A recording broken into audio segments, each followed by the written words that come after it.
नमस्कार दोस्तों, मैं हूं दिवाकर और आज हम एक बेहद डरावनी कहानी में जाने वाले हैं।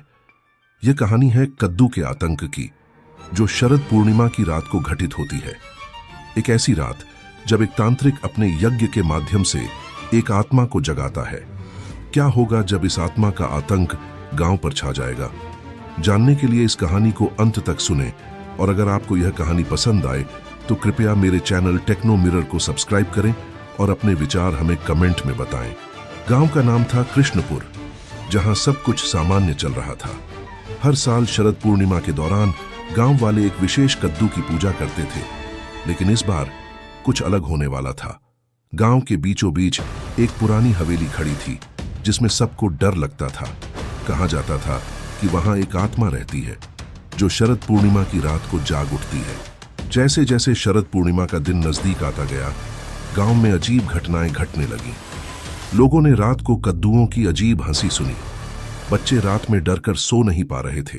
अजय, रवि और सुरेश, जो बचपन के दोस्त थे, ने तय किया कि उन्हें इस रहस्य का पता लगाना होगा। तीनों दोस्तों ने गांव के बुजुर्गों से सुना कि एक तांत्रिक बाबा हैं जो इस समस्या का समाधान कर सकते हैं। उन्होंने तांत्रिक को बुलाने का फैसला किया। जब तांत्रिक बाबा गांव आए तो उन्होंने बताया कि इस आत्मा को शांति देने के लिए एक यज्ञ की आवश्यकता है। इस यज्ञ के बिना यह आत्मा शांत नहीं होगी और कद्दू का आतंक बढ़ता जाए। गांव वालों ने यज्ञ की तैयारी शुरू की।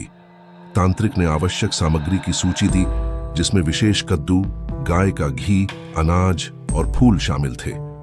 गांव वाले सब कुछ इकट्ठा करने में जुट गए।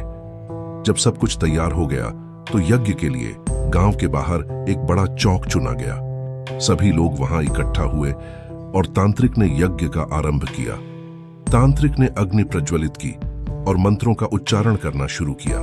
उन्होंने कहा, हे अग्निदेव, इस यज्ञ में हमारी सहायता करो। आत्मा को शांति मिलनी चाहिए। गांव वालों ने मिलकर मंत्रों का उच्चारण किया। जैसे ही यज्ञ की आहुतियां दी गईं, चारों ओर एक दिव्य ऊर्जा का संचार होने लगा। लेकिन तभी अचानक कद्दू की हंसी गूंजने लगी। यज्ञ के बीच में ही एक कद्दू अचानक अपने आप उठकर हवा में उड़ने लगा। गांव वालों में हड़कंप मच गया। लोग डरकर इधर उधर भागने लगे। तांत्रिक ने कहा, धैर्य रखो, यह आत्मा हमें रोकने आई है, लेकिन हमें अपने यज्ञ को जारी रखना होगा। तांत्रिक ने अपनी शक्तियों का प्रयोग करते हुए आत्मा से सामना किया। उन्होंने कहा, हे आत्मा, मैं तुम्हें शांति देने आया हूं, तुम यहां से क्यों नहीं जा रही? आत्मा ने चीत्कार करते हुए कहा, मैं शांति चाहती हूं, लेकिन यह कद्दू मेरा बंधन है। यज्ञ का अंतिम चरण शुरू हुआ। तांत्रिक ने विशेष मंत्रों का उच्चारण किया और गांव वालों ने प्रार्थना की। एक अद्भुत शांति चारों ओर फैलने लगी। कद्दू ने फिर से जोर से चीत्कार किया और फिर सब कुछ शांत हो गया। आत्मा ने कहा, तुमने मुझे मेरी शांति दिलाई है, मैं अब जा रही हूं। यज्ञ समाप्त हो गया और कद्दू का आतंक समाप्त हुआ। गांव वालों ने एकता में शक्ति का अनुभव किया और ठान लिया कि वे भविष्य में ऐसी घटनाओं से निपटने के लिए हमेशा एकजुट रहेंगे।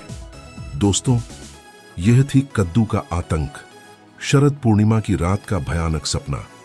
अगर आपको यह कहानी पसंद आई हो तो कृपया मेरे चैनल टेक्नो मिरर को सब्सक्राइब करें और कमेंट में अपने विचार साझा करें। आपकी प्रतिक्रिया हमारे लिए बहुत मायने रखती है। धन्यवाद।